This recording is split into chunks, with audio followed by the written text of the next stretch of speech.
In a video recently, I asked if you wanted to see some of the organizational systems that save my sanity. And so in this video, I'm going to show you 10 that keep me organized on a daily basis. And the first one's in this cabinet right here, my meal planning recipe organization system.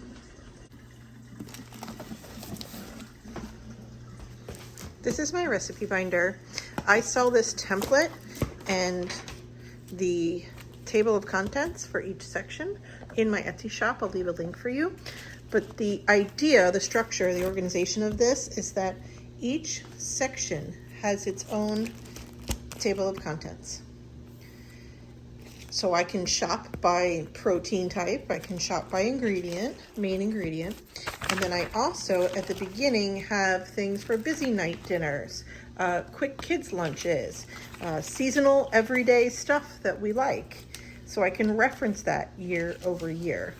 But along with this, where's my little book? Along with this, I have been theming out nights. So here's what I mean. Here we go. Mondays are Meatball Mondays. We have meatballs. I have 3 different recipes of meatballs that I rotate between. Taco Tuesday. It also might be like Fajita Tuesday. It could be beef, it could be chicken. Wraps Wednesday. Different kinds of wraps that we do. Thursday is Try It Thursday, where I just pull a recipe from a new cookbook. And then Fancy Friday is my daughter's night. She plans Friday night. I didn't write them on here, but Saturday night is my oldest son's night. I don't have like a alliteration name for it. He plans and cooks for Saturday night. Sundays are my husband's day, and then my 9-year-old does Meatball Monday. So with 5 people in the house, everybody gets a night. So my 9-year-old is Mondays. I'm Tuesday, Wednesday, Thursday. My 11-year-old daughter is Friday. My 12-year-old son is Saturday, and my husband is Sunday. And they are responsible for picking a meal, shopping for the ingredients in the grocery cart on my phone, adding it, cooking it, and serving it. The kids get help with that process, but it at least takes the burden off of me to figure out what to make. Meal planning used to stress me out because there were so many decisions to make, and I was putting it on myself. I decided I didn't need to be that way. Breakfast is do it yourself. Figure it out. There's plenty of breakfast things. If you need help, ask for help. Lunch is usually whatever I have that I can put together and serve for whoever is here. And then dinner, I showed you the rotation. I had to make it easier on myself and less stressful because it wasn't getting done at all because it was too overwhelming. So by assigning themes to each night of the week and a person to each night of the week, it has made it easier for me to manage and plan for. That brings me to number 2, our pantry system. So this is our pantry. Generally, this is the snack shelf for whatever sports, you can pack a bag for lunch, whatever it is. And then down here is breakfast. Pasta stuff, because we tend to default to a lot of pasta when we don't plan a meal. Resupply stuff here, soups and canned goods. Over on the other side is baking and cookies, chocolates, etc. The reason I'm pointing this out as number 2 is because if you are the last person to consume something, you're supposed to add it to the grocery cart. Go to my phone, find the app, we use Safeway generally, and add this to the cart.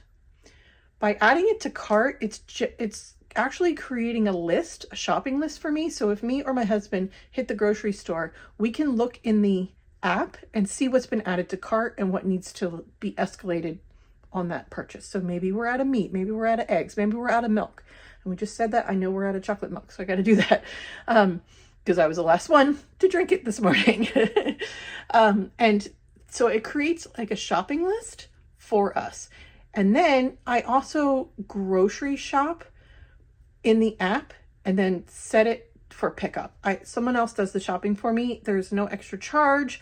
You get what you get, right? Like, I'm not picking my apples. I'm not picking my meat. So it is what it is. But I'm not then spending an hour and a half to 2 hours shopping buying, checking out, coming home, unloading it, I can just pick it up on one of my errands. Back in my kitchen, 3 and 4 right here. 3, don't judge my crumbs, but here's our appliance cabinet. All of the appliances we use on a really regular basis are in here, one-stop shopping. It gets vacuumed out when I assign it to a kid or I feel like doing it. Don't judge my crumbs. Over here, number 4. Over here is number 4, the spice drawer. All spices, one-stop shopping. And then I have these trays in here, which I take out and clean and vacuum every now and then, or I assign it to a kid and pay them for it. I pay $1 for chores. We manage it in the Skylight system. But anyway, all my spices in one spot, right where we need them. Number 5 is also in my kitchen, and then we're gonna leave this room for organizational ideas. My meat tray. All meat that needs to be thawed or is thawed already stays in this meat tray. It contains the mess, it makes it easy to clean, and also I know then what we have to be able to cook with. Little bonus one, this is my use up bin. Anything that we need to use up because we've opened it is in here, so I can also meal plan around that. Number 6 is our drop zone. It's kind of at a fail point right now. My 12-year-old just dumped and went on about his life, but that's our front door.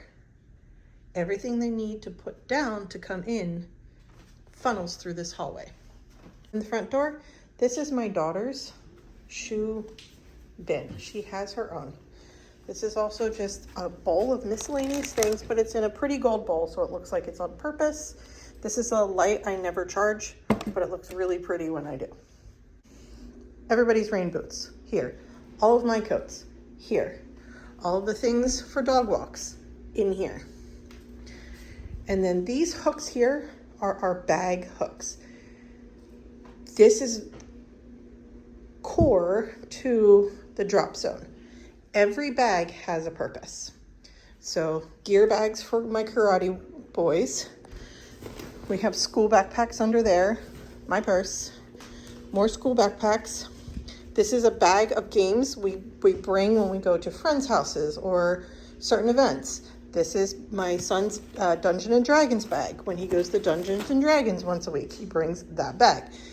Each bag has its singular purpose, and it doesn't get reused until the purpose is done. So if he is done Dungeons and Dragons, he'll empty this out and we can reuse that bag.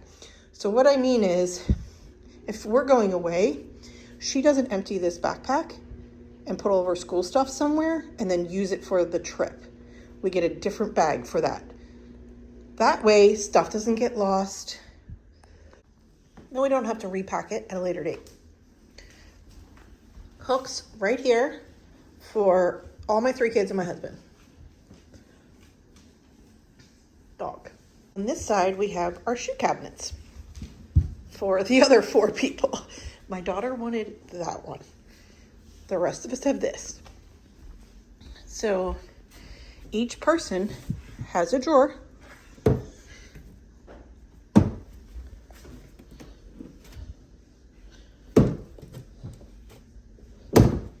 It's thin, so it doesn't really stick out into the hallway, which is nice. And then these bins are for socks.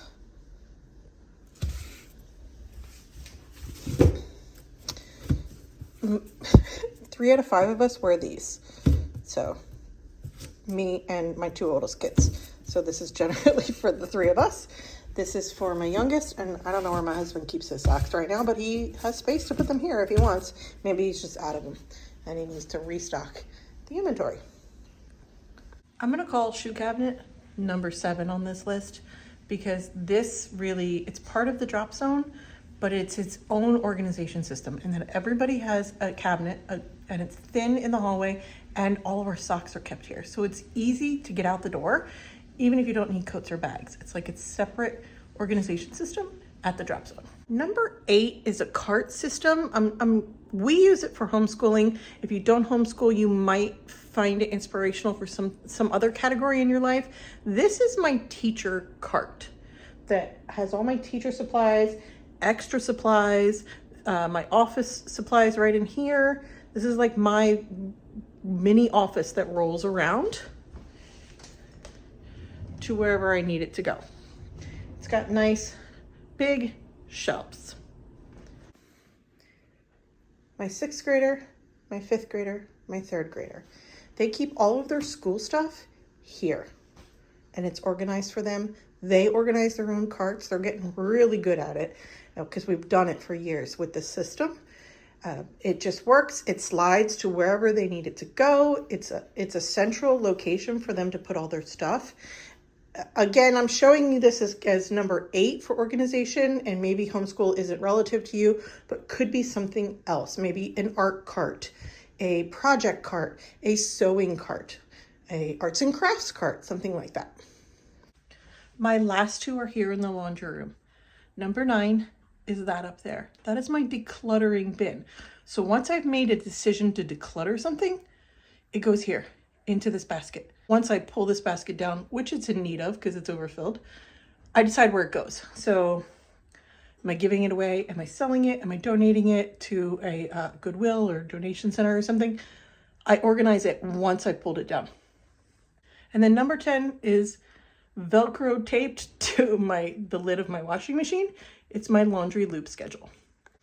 I used to have this organized by day of the week, and I changed it to a loop schedule, which just means you go down the list, then you start over. And you just keep going like that. So no matter who's jumping in for laundry, which all of my kids are now trained in how to do laundry, they can jump in if I ask them to. They all do their own clothes as well at this point. So I made a list of all the things we commonly wash. And then I've got a Velcro circle for a dry erase marker. And we just go down the list throughout the week of what needs doing. What's great about this for me is that any one of my family members can jump into this list if I need them to. It also takes away all the decisions, because I made the decisions once the list was made, and now I don't have to make a decision what I'm washing today. It's just whatever's next on the list. Those are my quick 10 systems that keep me organized on a daily basis. It is clean sheet day for my boys today, so I'm gonna go make these beds. I hope you're doing well, and here's another video for you to watch next.